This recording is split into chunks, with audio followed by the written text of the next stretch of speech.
Kami ang X-Point! Kaya X-Point yung pangalan ng grupo namin kasi pinagsama-sami namin yung mga dulo ng mga pangalan namin.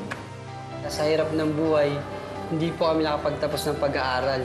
Kaya nahiya po ako sa mga anak ko, pero nagpupursige naman po ako para hindi sila matulad sa akin.